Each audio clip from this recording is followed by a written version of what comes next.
नमस्कार दोस्तों, मैं हूं दिनेश के वोरा। बहुत बहुत स्वागत है आपका डेली न्यूज इंडिया 1.0 में। अभी बहुत लंबा समय नहीं हुआ है जब अमेरिका में भगवाधारी सो कॉल्ड इंडियंस जो मोदी मोदी चिल्लाते थे, मोदी के नाम की माला जपते थे, मोदी के नाम से कई मंच बना लिए, हाउडी मोदी जैसे 50 प्रोग्राम करवा दिए और हर जगह भगवा झंडा लेके अपना हिंदुत्व की तलवार वहां लेके फहराने पहुंच जाते थे।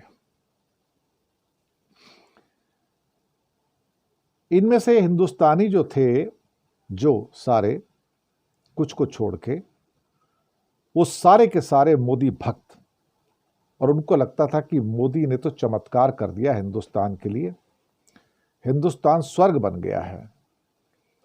पर इनमें से कोई अमेरिका छोड़ के इस स्वर्ग में रहने को आने को तैयार नहीं। कहते नहीं, रोटी तो अमेरिका की खाएंगे, तनख्वाह भी अमेरिका से लेंगे, रहेंगे भी अमेरिका में, बच्चों को भी अमेरिका में पढ़ाई लिखाएंगे और वहीं रहेंगे, हिंदुस्तान शिफ्ट नहीं करेंगे। पर सुबह से लेकर शाम तक मोदी के गुणगान करेंगे, हिंदुस्तान जैसा कोई नहीं। इन भगवाधारियों ने बहुत नाम बदनाम किया। और वहां पे कोई एक ऐसी, जैसे नेपाल में एक हिंदुओं की कोई संस्था है, हिंदू संघ वगैरह कुछ ऐसा, उनके कारनामे जब लोगों ने देखे भगवाकरण के साथ में, तो उन्हें डर लगा भाई ये तो बड़े खतरनाक लोग हैं। तो वहां से हिंदू फोबिया निकल के आया, इस्लामिक फोबिया के साथ में, कि हिंदू भी उतने ही खतरनाक है जितने ये मुसलमान हैं। ये अमेरिका में एक इंप्रेशन बन गया, वहां तो अधिकतर क्रिश्चियन लोग रहते हैं। 50 लाख अपने आप को इन्होंने एक पावर सेंटर बना लिया कि हमारे बिना तो कोई प्रेसिडेंट भी नहीं चुना जाता, हम तो इतने पावरफुल हैं, सबको हमारी सपोर्ट चाहिए। और तो और कंडीशन ऐसी हो गई कि अपनी ही कैंडिडेट कमला हैरिस को हरा दिया।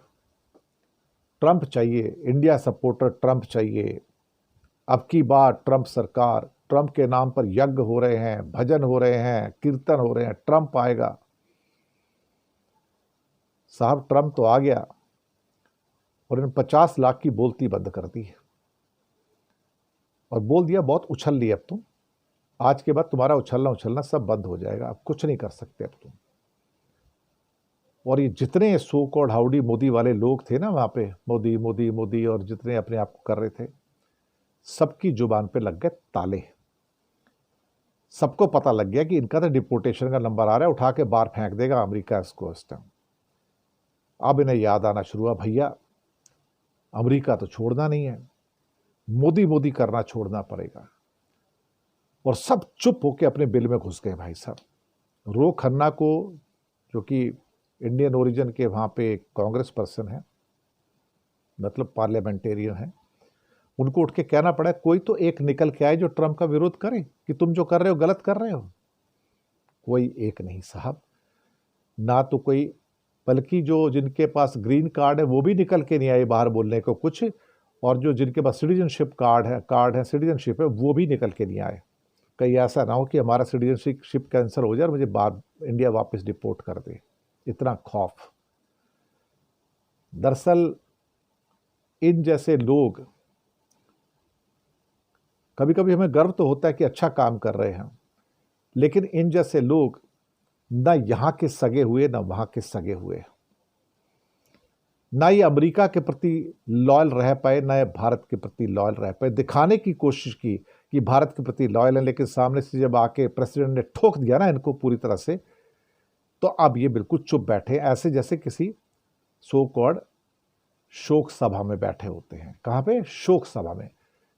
किसी की जुबान नहीं खुल रही इंडियन की, वहां पे सब चुप एकदम से।